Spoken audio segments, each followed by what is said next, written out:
স্বামী ওর স্ত্রীকে বলছে তোমার একটু গ্ল্যামারটা ধরে রাখতে হবে না, হ্যাঁ?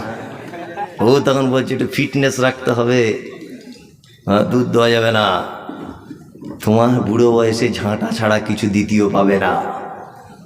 পর্যাপ্ত পরিমাণে একটা মায়ের দুধ পান করবে শিশু, তবেই তো মায়ের সঙ্গে সন্তানের প্রেম ভালোবাসা বাড়বে। বাড়বে কি বাড়বে না? বাড়বে। নাম্বার 2, সন্তানদেরকে আমরা টাইম দিই না। একটা সমাজে মারাত্মক ক্ষতি চলছে। যদি বলছেন আপনি এত অন্যায় কথা বলতে পারছেন, অন্যায় আপনার চোখে হতে পারে।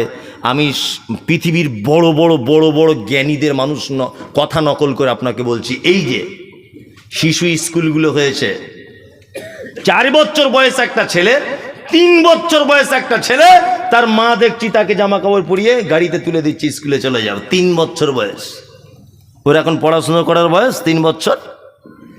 ও তো মায়ের সঙ্গে স্পর্শে থাকবে, মায়ের ভালোবাসা আদর খাবে, ও বাড়িতে থাকবে। 5 বছর 6 বছর বয়স হবে তখন স্কুলে ভর্তি হবে। বলছে আমার ছেলে ইংলিশ মিডিয়ামে পড়ে। বয়স কত? বলছে 3 বছর। 3 বছরে ঘোড়ার ডিম শিখবে। 3 বছরে স্কুল লাগে না, 3 বছরে পৃথিবীর সব থেকে বড় বিদ্যালয় তুমি নিজের কাছে রাখো। মানে এক কথায় মা একটু ফ্রি টাইম, একাকী মোবাইল ঘাটার সুযোগ বার করেছে। যে 3 বছরের ছেলে স্কুলে চলে গেছে, এখন 4 ঘন্টা আসবে না 5 ঘন্টা, এই সুযোগে একটু মোবাইল ঘাটছে, গান দেখছে, এই করছে তাই করছে। করছে কি করছে না? করছে। আল্লাহু আকবার। পিতামাতা খুব ইম্পর্টেন্ট। পৃথিবীতে 2টি মানুষের সেবা যত্ন করার মাধ্যমে জান্নাত যাওয়া যায়। কটি মানুষ? 2টি। এক হচ্ছে আব্বা, এক হচ্ছে মা। এক হচ্ছে আব্বা, এক হচ্ছে মা। বাপের থেকে মায়ের মর্যাদা আরো অনেক বেশি। নবীজি বলেছেন তোমার মায়ের পায়ের তলায় জান্নাত। আমাদের সমাজে কথা প্রচলিত আছে পিতা মাতার পায়ের তলায় জান্নাত, এ কথা ঠিক নয়, এ হাদিস ঠিক নয়। মায়ের পায়ের তলাতেই জান্নাত। আল্লাহ সুবহানাহু ওয়া তাআলা পিতা মাতার মর্যাদা বাড়াতে গিয়ে বলেছেন ইয়াসআলুনাকা মাযা ইউনফিকুন কুল মা আনফাকতুম মিন খাইরিন ফালিল ওয়ালিদাইন ওয়াল আকরাবিন ওয়াল ইয়াতামা ওয়াল মাসাকিন ওয়া বনিস সাবিল ওয়া মা তাফআলু মিন খাইরিন ফাইন্নাল্লাহা বিহি আলিম। নবীজিকে জিজ্ঞাসা করা হচ্ছে, নবী মুহাম্মদ সাল্লাল্লাহু আলাইহি ওয়াসাল্লাম আপনি বলুন সারা পৃথিবীতে যত দান করার জায়গা আছে, মানুষ যত টাকা পয়সা খরচা করে, জলসাতে করে, মাদ্রাসায় করে, অনাথ আশ্রমে করে, এতিমখানায় করে, ঈদগাহে করে, কবরস্থানে করে, বিধবাকে করে, এতিমকে করে, ফকিরকে করে, মিসকিনকে করে, যত জায়গাতে মানুষ টাকা ব্যয় করে সব থেকে উত্তম জায়গা কোনটা? আল্লাহ নবী সাল্লাল্লাহু আলাইহি ওয়াসাল্লাম আবার কোরআন দিয়ে বলছেন প্রশ্নকারীদের, কুল নবী আপনি বলুন মা আনফাকতুম মিন খাইরিন ফালিল ওয়ালিদাইন ওয়াল আকরাবিন ওয়াল ইয়াতামা ওয়াল মাসাকিন ওয়া বনিস সাবিল ওয়া মা তাফআলু মিন খাইরিন ফাইন্নাল্লাহা বিহি আলিম। শোনো, একটা সন্তান তার পিতামাতার জন্য যে টাকাটা ব্যয় করে, এটা হচ্ছে পৃথিবীর সব থেকে উত্তম ব্যয় করার জায়গা। কি বলছি বুঝতে পারছেন? শিশু মাদ্রাসায় 10,000 টাকা দান করলেন, 10,000 নেকি হলো। বাড়ি যাবার সময় যদি দোকান এখানে বসে মায়ের জন্য একটা ওড়না কিনে নিয়ে যান, 10 লক্ষ নেকি হবে ইনশাল্লাহ। কোথায় জান্নাত খুঁজছেন? হ্যাঁ, টাকা বেশি আছে নিয়ে শুধু ওমরা হজ করতে যাচ্ছে। বলছে শুধু ওমরা হজ, বলছে আমি 2 নম্বর হাজি, আমি 3 নম্বর হাজি। মানে 3 নম্বর বলে ডুপ্লিকেট নয়, 3 বারের হাজি। বুঝতে পারছেন না? আর বাড়িতে এসে সুবহানাল্লাহ তসবি বড় বড় সস্তার পেয়েছিল, মক্কাতে ফুটপাতে বিক্রি হয়, বড় বড় তসবি কিনে এনে বাড়িতে তসবি করছে, সুবহানাল্লাহ সুবহানাল্লাহ সুবহানাল্লাহ। আর বড় পাঞ্জাবি নিয়ে এসেছে, আর সে বড় সে ওড়না যেগুলো লাগায় ওই রকম করে একদম সে যেন নতুন বিয়ে করতে এসেছে এরকম করে চলছে। এত মানে ভদ্রলোক, খোঁজ নিয়ে দেখুন ওর মা পালি সিস্টেমে ভাত খায়। ওর বাড়ি 15 দিন, ওর বড় ভাইয়ের বাড়ি 15 দিন। জান্নাতে যাওয়া খুব কঠিন, খুব কঠিন। মা পালি সিস্টেমে ভাত খায় ইমাম সাহেব মুয়াজ্জিন মৌলবীদের মতো, আর ও শুনছি প্রত্যেক বছরে ওমরা করতে যাচ্ছে। আল্লাহু আকবার। পালি সিস্টেমে খাবে কেন? মা গোসল করে বসে থাকবে, আব্বার মা দুজনা। আব্বা জোহরের নামাজ পড়ে বাড়িতে বারান্দায় বসে থাকবে, একটা বৌমা ভাত দিয়ে যাবে, 3টে বৌমা 3 রকম ভালো তরকারি দিয়ে যাবে, শ্বশুর আর শাশুড়ি বসে বসে দুজনা খাবে। এর নাম হচ্ছে পিতামাতার যত্ন। কি বললাম বুঝলেন না? পিতামাতার অবহেলার আর একটা কারণ, আমরা বাড়ির গিন্নিদের অর্থাৎ বৌমাদের নির্বাচন করতে পারি নেই, একদম নয়। মুহাম্মদ সাল্লাল্লাহু আলাইহি ওয়াসাল্লাম তিনি বলেছেন, কি বলেছেন? তিনি বলতে চেয়েছেন একটা নারীকে বিবাহ করো চারটে জিনিস দেখে। কটা? চারটা। এক, সে কতটা সুন্দরী এটা তুমি দেখো। দুই, তার অর্থ আছে কিনা দেখো। তিন, তার বংশ ভালো কিনা দেখো। চার, তার ভিতরে ইসলাম আছে কিনা দেখো। এই চারটে গুণ দেখে একটা নারীকে বিবাহের জন্য প্রস্তুতি নাও। নবীজি কথা বলছেন পাঁচবার বেদাতির দিন। তবে শোনো, যদি তার রূপ না থাকে ক্ষতি নেই, যদি তার টাকা না থাকে ক্ষতি নেই, যদি তার বংশ ভালো না হয় ক্ষতি নেই, তবে যদি মেয়েটার দিনদারিতা থাকে তাহলে বিবাহের জন্য প্রস্তুতি গ্রহণ করো। এই নারীকে যদি বিবাহ না করো, সমাজে কি হবে? বিশৃঙ্খলা সৃষ্টি হবে, সমাজ অধঃপতনে চলে যাবে। আমরা এই হাদিস মানতে পেরেছি। বেটার বহুমা দেখতে গেছে, গিয়ে জিজ্ঞাসা করছে, মা তোমার নাম কি? বলছে আমার নাম শেফালি। শেফালি? বলছে হ্যাঁ। আব্বার নাম? বলছে আব্বার নাম গোলাম রসুল। তোমার নানির বাড়ি কোথায়? মির্জাপুর দক্ষিণ পাড়ায়। আচ্ছা আচ্ছা, তাই? হ্যাঁ। আচ্ছা, তোমার ভাই কটা? তুমি যে আমাদের ভাই নাই। বোন? বলছে আমি একাই। বুড়োর তখন মাথায় ধরে গেছে একটা পয়েন্ট, একাই। বুঝতে পারছেন না?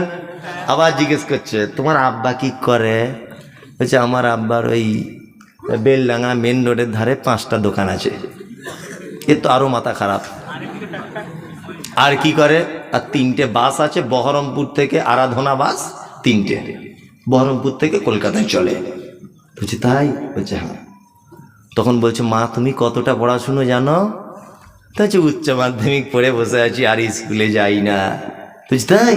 বলছে হ্যাঁ। বলছে তাহলে বসেই আছো? বলছে না, বসে ঠিক থাকি না, মাঝে সাঝে টিকটকে ভিডিও করি। বুড়ো তখন বলছে টিকটক মানে? বলছে ওই ড্যান্স করে টিকটকে, মোবাইলে দেখেন না? বলছে উরি বাবা, মনে মনে ভাবছে আবার নায়িকাও বটে। হ্যাঁ, সাংঘাতিক ব্যাপার। বাড়ি যখন বুড়িটা জিজ্ঞেস করছে হাগো কেমন দেখলে, তো বলছে অপরূপ সুন্দরী। সাংঘাতিক ব্যাপার। আমাদের ফটিকের সঙ্গে যা মানাবে না, মানাবে নয়, ঘোড়ার ডিম, দেখতে খারাপ। এই যে 5টা দোকান রাস্তার ধারে, কেউ বুঝতে পারছেন না? ও ভাবছে তোমার বাপের বয়স কত? বলছে প্রায় 65-র কাছাকাছি। ও হিসাব করে নিয়েছে আর খুব জোর হলে 5 বছর বাঁচবে। হিসাব করে নিয়েছে 5 বছর বাঁচবে, আর সব দোকান আমার বেটা পেয়ে যাবে। কি বুঝতে পারছেন না? বেটা পেয়ে যাবে সব দোকান। ওইটাকে বৌমা করে নিয়ে এসে চলে এসেছে। নামাজ নাই, রোজা নাই, ভুরু ফিলাপ করা আছে, হাতে নখ পালিশ, এখানে ঠোঁট পালিশ, এখানে পরচুলা, আর সে টাইট ফিটিং জামা। বৌমাকে ধরে নিয়ে চলে এসেছে। বুড়ো বয়সে তুমি রসগোল্লা খাবে? তোমার ঝাঁটার বাড়ি চালাবে? চালাবে না।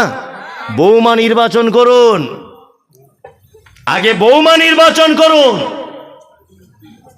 পিতামাতার সেবা যত্ন পাচ্ছে না, তার আরো একটা কারণ যে আমরা বেটাদের বৌমা নির্বাচন করতে পারিনি। একটা মেয়ে দেখতে হয়তো একটু খারাপ, কিন্তু মেয়েটা কোরআনের হাফেজা, মাদ্রাসায় পড়া আলেমা, পছন্দ হচ্ছে না গরিবের বেটি। তাই কি বলছি বুঝতে পারছেন না? আর এখন তো বিয়ে তো বাবা সাংঘাতিক ব্যাপার হয়ে গেছে। এখন বিয়ের থেকে ব্যভিচার বেশি। ব্যভিচার বেশি নয়? কথা বলুন। কারণ কি? কারণ হচ্ছে আমরা সহজ বিবাহের পদ্ধতিটা কঠিন করে দিয়েছি। বিবাহের পদ্ধতি ইসলামে কি সহজ, অথচ সেটা আমরা বিপরীত করে দিয়েছি। ছেলের বাপের খরচা হবে, অলিমা করবে, তারপরে সে মোহর দিবে, ছেলের বাপের খরচা হবে। মেয়ের বাপের 1 টাকা খরচা হবে, ইসলামে কোনো বলা নেই তো। অথচ বিপরীত, মেয়ে হয়েছে মানে ও যেন বড় বিপদে আছে। হচ্ছে কি হচ্ছে না? আপনাদের এখানে হয়তো এসব বিয়েতে টাকা পয়সা সিস্টেম নেই, আমাদের এদিকে আছে। আপনাদের এদিকে আছে? আপনাদের এদিকে হয়? ওরে বাবা, তারও খারাপ। ভাবছিলাম হয়তো বেনাদো হাতে খুব ভালো, খুব ভালো শুনেছিলাম। তবে যেমন ভালো তেমন রিপোর্ট অনেক খারাপও পেলাম। খুব খারাপ রিপোর্টও অনেকজন আমাকে দিয়েছে যে এলাকাতে টাকার ব্যবসা করে মানুষ, সব অনেক মানুষ আছে। কথা সত্য, অনেক মানুষ করে, তাই না? টাকার ব্যবসা করে, ব্যবসার খুঁজে পাওয়া যায় না। হ্যাঁ, অনেক মানুষই করে, যারা করে আল্লাহ তুমি তাদেরকে সঠিক দিন বোঝার তৌফিক দান করো, আমিন। মুহাম্মদ সাল্লাল্লাহু আলাইহি ওয়াসাল্লাম তিনি বলেছেন, এক দিরহাম অর্থাৎ 1 টাকা যদি কেউ সুদের টাকা খায়, তার মায়ের সঙ্গে ব্যভিচার করলে যে পাপ হয় সেই পাপ হয়।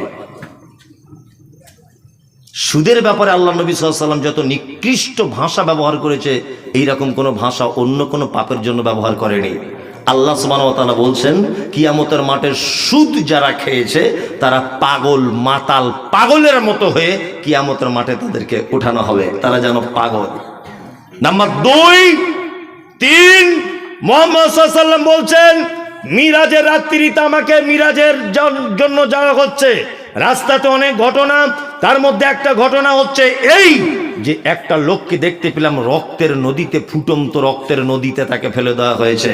লোকটা নদীতে হাবুডুবু খাচ্ছে, নদীর পাড়ে আসার চেষ্টা করছে। লোকটা, ফেরেশতাদেরকে দেখলাম কুইন্টাল কুইন্টাল পাথর নিয়ে দাঁড়িয়ে আছে, লোকটার মাথাতে মারছে, মাথাটা ভেঙে চৌচির হয়ে যাচ্ছে, আবার মাথাটা সাথে সাথে ভালো হয়ে যাচ্ছে। জিবরিলকে জিজ্ঞাসা করা হলো, জিবরিল, লোকটি কে যাকে এত কঠিন রক্তের নদীতে ফেলে সাজা দেওয়া হচ্ছে? জিবরিল আমিন বলছে, এটা আপনারই উম্মতের কোনো একজন সুদের টাকা খেত। তাই আমরা প্রকাশ্যে যারা সুদ খাই তাদেরকে মানুষ চিহ্নিত করতে পেরেছে এই লোকটা সুদখোর, কিন্তু আমরাও অপ্রকাশ্যেও অজানাতেও আমরা অনেক সুদের টাকা খেয়ে নিচ্ছি কি নিচ্ছি না? যাদের ব্যাংকে বই করা আছে, ব্যাংকে যাদের 1 বছর টাকা জমা আছে 2 লাখ টাকা, ব্যাংকের টাকার বইয়ে হিসাব দেয় না 2 লাখ টাকার কত টাকা আপনাকে ইন্টারেস্ট দিয়েছে, হিসাব দেয় কি দেয় না? বইটা যখন মেশিনের ভিতরে ঢোকাবেন দেখবেন কত পার্সেন্ট আপনি টাকা পেলেন সুদের, কত টাকা কোন তারিখে জমা করেছেন, কত টাকা কোন তারিখে তুলেছেন, সব ডিটেলস থাকে কি থাকে না? একটা লোক বলুন তো দেখি যে ব্যাংকের বইটা আপডেট করার পরে আমার সুদের অংশ ব্যাংক আমাকে যেটা দিয়েছে আমি আল্লাহর ভয়ে টাকাটা বার করে ছুঁড়ে ফেলে দিয়েছি, একটা লোক বলুন? মাশাআল্লাহ, একজন, আর কেউ 2 জন, 3 জন। তাহলে আপনি কেন কথা বলতে গেলেন 2 তলা বাড়ির লোকটা সুদে টাকা খায়, আর ও যেমন পাপী তুমিও তেমন পাপী? তোমার বউ যে বন্ধনের টাকা নিয়েছে, এই ও টাকার ব্যবসা করে দোষ করেছে, আর তোমার বউ যে বন্ধনের পিছনে পিছনে ঘুরছে। হ্যাঁ, সুদ, সবই সুদ। খুব সাবধানে থাকবেন, পিতামাতার সঙ্গে সদ্ব্যবহার করবেন। জান্নাতে যাবার পৃথিবীতে কোনো মানুষের মাধ্যমে যদি যাওয়া যায়, পিতামাতার সেবা করলে জান্নাত যাওয়া যায়, জান্নাত যাওয়া যায়। আল্লাহ সুবহানাহু ওয়া তাআলা আরো অনেক কথা বলছেন, তারপরে আমি আর কথা বলছি না, এটা মাদ্রাসার প্রোগ্রাম। আমার কাছে অনেকজন অনেক কথা জানতে চেয়েছেন, তার মধ্যে একটা জানা হচ্ছে যে ফিলিস্তিন আর ইসরায়েলের যে সমস্যা চলছে এই মুহূর্তে, এই ব্যাপারে কিছু কথা বলুন। দেখুন, সর্বপ্রথম আমাদেরকে জেনে নিতে হবে, আল্লাহ সুবহানাহু ওয়া তাআলা পবিত্র আল কোরআনে কথা বলেছেন যে ইহুদি খ্রিস্টানরা তোমাদের প্রকাশ্যে দুশমন। পৃথিবীতে 3টে ঐতিহ্যবাহী এবং নেকি পাওয়া যায়, এইরকম 3টে জায়গার কথা বলা হয়েছে। 1, বাইতুল্লাহ, এখানে আপনি নেকির উদ্দেশ্যে যেতে পারেন। 2, যে মসজিদকে আল্লাহ নবী সাল্লাল্লাহু আলাইহি ওয়াসাল্লাম বলেছেন এটা আমার মসজিদ, অর্থাৎ মসজিদে নববী, এই মসজিদে নেকির উদ্দেশ্যে যেতে পারেন। আর 3, আরেকটা নাম হচ্ছে মসজিদে আকসা, যেটা বর্তমানে ফিলিস্তিনে অবস্থিত। আল্লাহ সুবহানাহু ওয়া তাআলা এই মসজিদের কথা বলতে গিয়ে পবিত্র আল কোরআনের ভিতরে বলছেন, সুবহানাল্লাযী আসরা বিআবদিহি লাইলাম মিনাল মসজিদিল হারাম ইলাল মসজিদিল আকসা।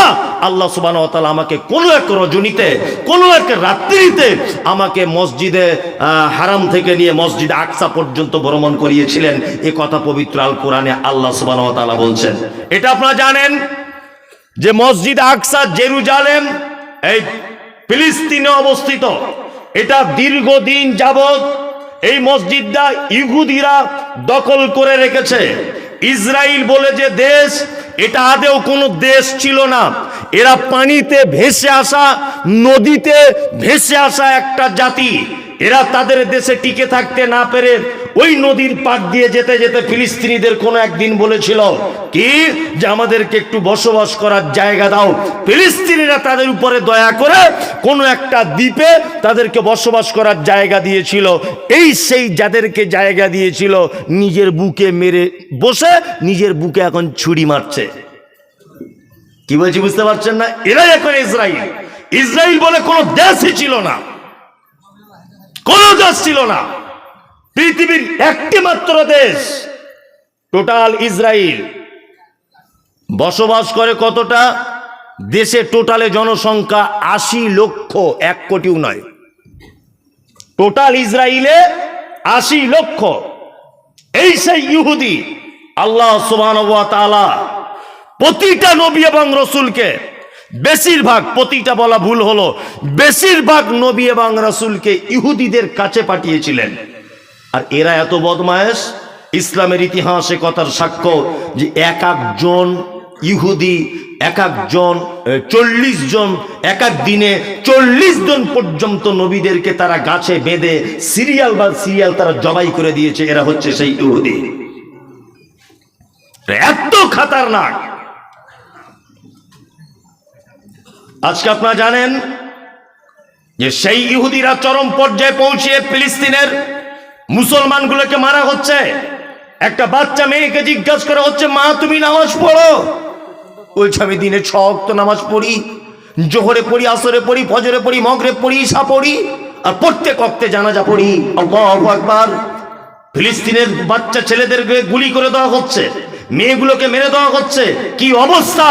আমি মুমতাজুল ইসলাম, আমি একজন হিন্দু দেশের নাগরিক। এইখান থেকে আমার কোনো রকমের সহযোগিতা করার কোনো পথ নেই।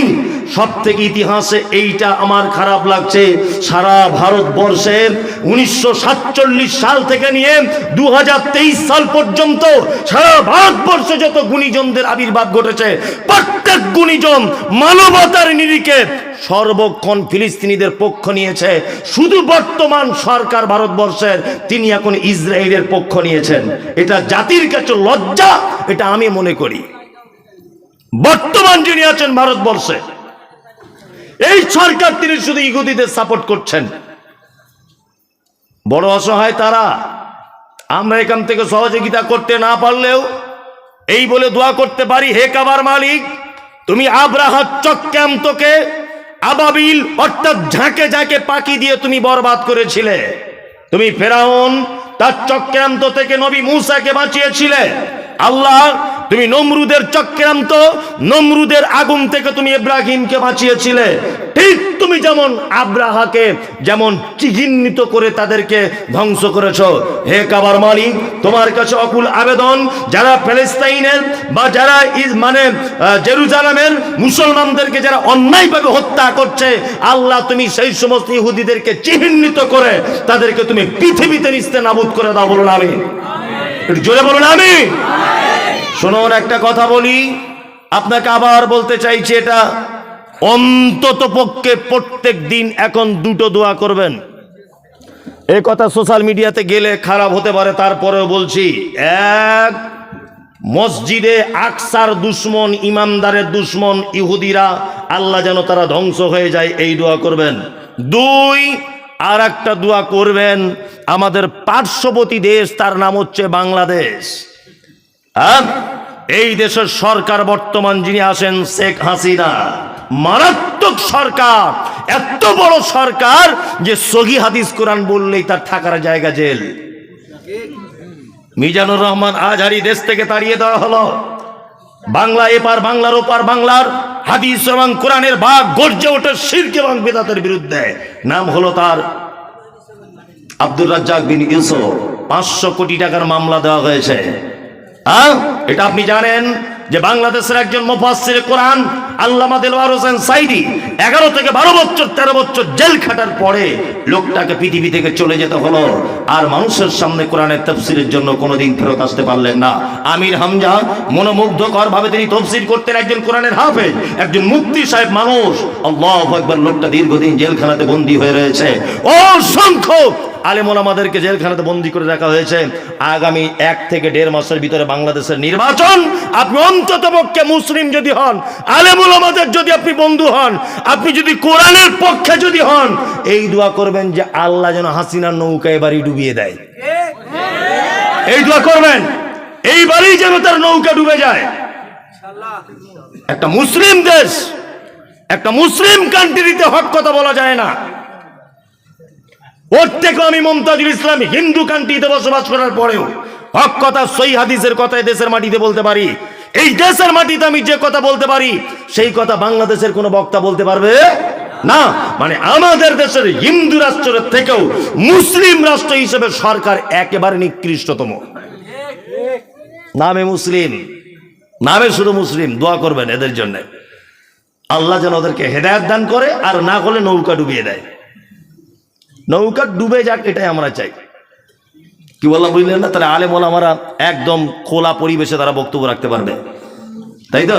দোয়া করবেন। রাত্রি 12:30 বাজে। আর একজন ভাই বলতে চেয়েছেন আমাদের বেনাদা মাঠে আইল নিয়ে কাটাকাটি হয়, আপনি কিছু কথা বলেন, অনুরোধ রইল। আইল মানে বুঝলাম না আমি। ও জমি যেটা ডিভাইডেড, মাঝখানে যেটা থাকে পার্টিশন। আচ্ছা আচ্ছা আচ্ছা আচ্ছা, মানে এরকম লোক আছে। আল্লাহু আকবার। ওই লোকটা আবার মসজিদে এসে নামাজে কাতারে দাঁড়িয়ে বলছে সবাই কাতার সোজা করে নেন, কাতার বেঁকে গেলে নামাজ হবে না। যে লোকটা জমির আইল কেটে বেঁকিয়ে দিয়ে এসেছে, ও এসে বলছে কাতার সোজা করে নেন, নামাজ হবে না। এরকম লোক আছে না নেই? আছে। আল্লাহু আকবার। এটা একটি মারাত্মক অপরাধ। সর্বপ্রথম একটা জিনিস শুনে রেখে দেন, সেটা হচ্ছে এই, আমাদের নবী মুহাম্মদ সাল্লাল্লাহু আলাইহি ওয়াসাল্লাম তিনি বলেছেন মান কানা ইউমিনু বিল্লাহি ওয়াল ইয়াউমিল আখির ফালিউজি জারাহু। ওই লোক আল্লাহকে বিশ্বাস করে না, ও লোক কিয়ামতকে বিশ্বাস করে না, যে লোক তার প্রতিবেশী, তার মেহমানের সঙ্গে অসৎ ব্যবহার করে। 2, নবীজি কথা বলতে গিয়ে আবার বলেছেন যে ওই লোক আল্লাহকে বিশ্বাস করে না, কিয়ামতকে বিশ্বাস করে না, যে লোক তার প্রতিবেশীর সঙ্গে অসৎ ব্যবহার করে। আইল কাটছেন মানে আপনি নিশ্চয় আপনার প্রতিবেশীর জমি তার পাশেই, তাই না? 2 প্রতিবেশীর জমি, এটা একেবারেই হারাম, চলবে না। আমাদের নবী মুহাম্মদ সাল্লাল্লাহু আলাইহি ওয়াসাল্লাম বলেছেন কোন মানুষ যদি কোনো মানুষের অন্যায় ভাগে 1 বিঘা জমি যদি দখল করে, কোনো ছল চাতুরি চালাকি করে যদি জমি দখল করে বা জমি বাড়িয়ে নেয়, তাহলে 7 তবক জমিন কিয়ামতের মাঠে তার ঘাড়ের উপরে চাপিয়ে দেওয়া হবে। খুব বড় বিপদ। কি বললাম বুঝলেন না? মানে যত ধান আল কাটলে ওই জায়গাটায় বেশি হয়। সারা জমি পড়ে আছে, কোথাও ফসল ভালো হয় না, তোমার আল কাটার ঢং এলো কেন? কিছু লোক এরকম আছে না, এমন আইল করে রেখেছে যে মানে মানুষ একটা পায়ে হেঁটে যাবে এরকমও কোনো পরিস্থিতি নেই, তাই না? আল্লাহু আকবার। এটা হারাম, চলবে না। আপনি এমনি ধান লাগাচ্ছেন, কোনো সবজি আলটা একটু পরিষ্কার করুন, সেটা আলাদা ব্যাপার, ঘাস টাসগুলো পরিষ্কার করুন, আলাদা ব্যাপার। আপনি কাটতে যাবেন কেন? হ্যাঁ, আর এই নিয়ত কেন আপনার যে আমার জমি বেড়ে যাবে? দুনিয়াতে পারলেও আখিরাতে আপনার বরবাদ হয়ে যাচ্ছে। একটা মানুষ কত বছর বাঁচে বলুন তো? হ্যাঁ, 60 বছর। বোকা কথা, 60 বছরের মধ্যে 30 বছর ঘুমায়, ঘুমায় না? ঘুমায়। বেঁচে থাকলো তাহলে কত বছর? 30 বছর। 30 বছরের মধ্যে বাচ্চা কাল 10 বছর পর্যন্ত মাইনাস করে দাও। ওর কোনো বুদ্ধি শুদ্ধি কিছু হয়নি, 10 বছর পর্যন্ত ন্যাংটে খেলেছে পাড়াতে, থাকলো কত? 20। এইদিকে আবার তুমি 5 বছর মাইনাস করো, মাথায় কাজ করবে না, বুড়ো হয়ে যাবে, মুখে দিয়ে লালা পড়বে, থাকলো কত বছর? 15 বছর। 15 বছরের মধ্যে পায়খানা আছে, গোসলখানা আছে, যে বাজার করতে যাওয়া আছে, এটা ওটা আরো অনেক কিছু আছে, আরো 5-7 বছর মাইনাস করে দাও, থাকলো 10 বছর নিট বেঁচে থাকে। এই 10 বছরের জীবনের জন্য তুমি বেটার জন্য জমি বাড়াইতে যাচ্ছ? হ্যাঁ, অনেক মানুষ আছে না, বলছে বেটাগুলোকে একটু নিজের পায়ে দাঁড় করিয়ে দিই। তোমার বাপ তোমাকে দাঁড় করিয়ে দিয়ে কবরে শুয়ে আছে, সপ্তাহে একদিনও তোমার বাপের কবরের পাশে গিয়ে হাত তুলে দোয়া করেছ? একবারও যায় না বছরে। ঈদ কুরবানির দিনে, তাও আবার কুরবানির দিনে দোয়া করতেই হবে, এই মনে করে গেলে বেদাত হয়ে যাবে। এটাও যেন মাথায় থাকে। কুরবানির দিন আর ঈদের দিনে আমার আব্বার কবর জিয়ারত করতেই হবে, এটা মনে করে গেলে আবার বেদাত হবে। বেদাত মারাত্মক ভয়ঙ্কর পাপ, গুড়ের থেকে মিষ্টি। কিন্তু ফলাফল খুব তিতো। বেদাত গুড়ের থেকে মিষ্টি, ফলাফল খুব তিতো। নবীজি বলেছেন কুল্লু বিদআতিন যালালা কুল্লু যালালাতিন ফিন্নার। প্রত্যেক নতুন কাজ ভ্রষ্টতা, প্রত্যেক ভ্রষ্টকারী স্থান ঠিক মধ্যে, নার মানে আগুন। খুব সাবধান, জমির আলটাল কাটিয়েন না, একেবারেই কাটিয়েন না।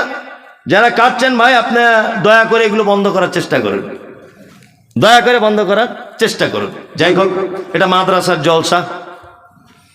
আমি অনেক জায়গাতে এসেছি মাদ্রাসায়, আমার অনেক জায়গাতে অনেক অভিযোগ থাকে, অভিমান থাকে।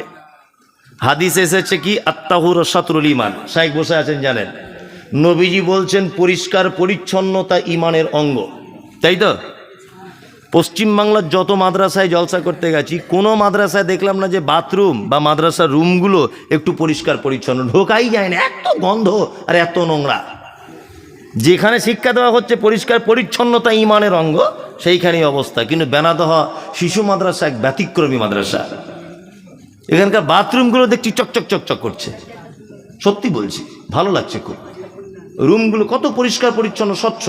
আসলে কমিটি খুব স্ট্রং। কমিটির কাছে বিনীত অনুরোধ, যে কাজ সবাই করতে পারে সে কাজ যদি আপনি করেন আনন্দ পাবেন না, যে কাজ কেউ করতে পারে না সেই কাজ আপনাকে করতে হবে, তাহলে আপনি আনন্দ পাবেন। সবাই সারা পশ্চিমবাংলা গতানুগতিক মাদ্রাসা চালাচ্ছে, আপনিও যদি সেইভাবে চালান, জাতির সামনে আপনি কোনো কিছুই পাবেন না, ব্যতিক্রমভাবে আপনাকে চালাতে হবে। পরিষ্কার পরিচ্ছন্নতা টিপটপ, শিক্ষক ছাত্রদের ভ্রাতৃত্ব, এক অপরের সম্পর্ক ভালো, লাইট পাখা সব কিছু যেন উন্নত মানের হয়। আল্লাহ তো আপনাদের এলাকার মানুষ অর্থ দিয়েছে, পড়াশুনো সব কিছু যেন উন্নত মানের হয়। দান, যারা যারা দান করেছে এবার তাদের লিস্টগুলো একটা একটা করে বলি। তবে আমি শুরু করে দোয়া করব না, এটা আপনাদের কাছে আগে ক্ষমা চেয়ে নিচ্ছি, কারণ এটা হাদিস এবং কোরআনের বিপক্ষে। ওগো আল্লাহ দয়াময় দয়ারি সাগর নানির নামে দান করেছে 5,000 টাকা, ওসব ইসলামে নেই। কি বললাম বুঝলেন? আল্লাহ নবী সাল্লাল্লাহু আলাইহি ওয়াসাল্লামের কাছে কোনো মানুষ কিছু দিলে এতটুকু দোয়া করতেন, আল্লাহুম্মা সাল্লি আলাইহি আল্লাহুম্মা বারিক আলাইহি। আমি এতটুকুর বেশি আর বলবো না। ইমতিয়াজ মৃত বাবার নামে দান করেছেন 10,000 টাকা, আল্লাহুম্মা সাল্লি আলাইহি আল্লাহুম্মা বারিক আলাইহি।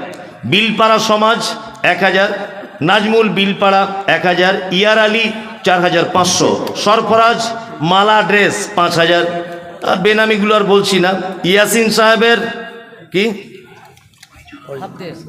ও ইয়াসিন সাহেবের হাত দিয়ে কালেকশন 38,000। ও মৌলানা ইয়াসিন সাহেব, আচ্ছা আচ্ছা, মানে আমার আগে যিনি বক্তব্য রাখছিলেন। আচ্ছা, সাত্তার মহলদার ও কিরা সায়েন্স শেখ হাত দিয়ে আদায় হয়েছে 50,430 টাকা। আনিকুল ওনার হাত দিয়ে আদায় হয়েছে 91,530 টাকা। নাকের হয়েছে একটা, বেনামিতে একজন দিয়েছে 15,000, সামিরুল 6,000, ইব্রাহিম 5,000, হারুন রশিদ 5,000 টাকা। বেনামিগুলো বলছি না। রফিকুল ভাই 5,000, এটা কি হরেকনগর কি না? রফিকুল ভাই। সায়েম মহলদার সাত্তার মহলদারের হাত দিয়ে আদায় 9,835 টাকা। আনিকুল ওনার হাত দিয়ে আদায় হয়েছে 5,810 টাকা। জুম্মাত শেখ হাডোয়ার উনি দিচ্ছেন 15,000 টাকা। ইমরান মহলদার সম্পাদক 5,000। রফিক মাস্টার উনি দিচ্ছেন 500। মইনুল মহলদারের হাত দিয়ে আদায় হয়েছে 17,200। সাইম মহলদারের হাত দিয়ে আদায় হয়েছে 3,770 টাকা। বেনামিতে 5,000। জেনারুল শেখ কেশিয়ার 10,000। মইনুল মহলদারের হাত দিয়ে আদায় হয়েছে 1,100। আল্লাহুম্মা সাল্লি আলাইহি আল্লাহুম্মা বারিক আলাইহি। মিরাজুল মোল্লা 5,000। মেহবুব মহলদারের হাত দিয়ে আদায় 40,600। বেনামিতে 500, বেনামিতে 100। মোজাম মহলদার 31,235 টাকা। বেনামিগুলো বলছি না। নিয়ার উদ্দিন শেখ 100। যারা দান করেছে আল্লাহ তুমি তাদের দানগুলোকে গ্রহণ করে না, বলেন আমিন আমিন। আলহামদুলিল্লাহ, এখানকার মানুষ খুবই দানি। মানে এখানে এসে টাকা পয়সা দেখে মনে হচ্ছে যে আমি এখন কুয়েতে আছি, ঠিক আছে, যে বেনাদোহাতে আছি এটা মনে হচ্ছে না, মনে হচ্ছে আমি কুয়েতে আছি এখন। এত মানুষ দান করেছে, আল্লাহু আকবার। ও নিয়ার উদ্দিন ভাই 1,000, আল্লাহু আকবার। মানে এত আনন্দ পেলাম আজকে যে যেটা প্রকাশ করতে পারছি না, এত চারিদিক দিয়ে। আল্লাহ আপনাদের দিনের জন্য কবুল করুক, আমিন। আমি বিশেষ করে দোয়া করি যারা মাদ্রাসার শিক্ষক মহোদয়রা আছেন বা পরিচালনার কমিটি যারা আছেন, আপনার জন্য অনুরোধ যে আপনারা মাদ্রাসাটাকে এমনভাবে গড়ে চলুন যে বেলডাঙ্গার একটা ব্যতিক্রমী মাদ্রাসা হিসেবে যেন বিবেচিত হয় ইনশাল্লাহ। আর ভাই আপনার কি গজল, তোমার নানির গজলটা বলি, গজল মাশাআল্লাহ। এক মিনিট। আদেশ করিল আল্লাহ পবিত্র কোরআনে, আর বিবাহ করিতে যত আদম সন্তানের, কোরআনে আদেশে আল্লাহ যদি না করিত মানুষের বংশ সব ধ্বংস হয়ে যেত। কিন্তু হয় বর্তমানে হতেছে এমন, বেটির বিয়েতে বেটার বাপ নিচ্ছে কত পণ, কেহ সোনা দানা নিচ্ছে, কেহ টাকা করি, কেহ জমি জায়গা নিচ্ছে, কেহ নিচ্ছে বাড়ি। আবার কত বাপজি বলে নিব না কপন, বেটা বেটি সাজিয়ে দিক বিয়াই আপন। টাকার বেলায় সাধু সাজে, জমির বেলায় চোর, বর্তমানে বেটার বাপ এমনি হারাম খোর। চোর লোকে চুরি করে অন্ধকারে হলে, বেটার বাপ করে চুরি দিনের উজ্জ্বলে। হাইরে বেটার বাপ তুমি এমনি লোভী হলে, টাকার বদলে বেটা বিক্রি করিলে। বেলডাঙ্গার ঘাটে শুনি বিক্রি হয় পাঁঠা, পাঁঠার মতো বিক্রি করো তোমরা নিজের বেটা। হাইরে বেটার বাপ তুমি এমনি লোভী হলে, পাঁঠার মতো বেটা বিক্রি করিলে। তোর জন্য কত নারী বিষ পান করে, কত নারী গলায় দড়ি দিয়ে ঝুলে পড়ে। এর জন্য কে বাদাই জানো বেটার বাপ, শত শত বেটির বাপরা দিচ্ছে অভিশাপ। শেষ।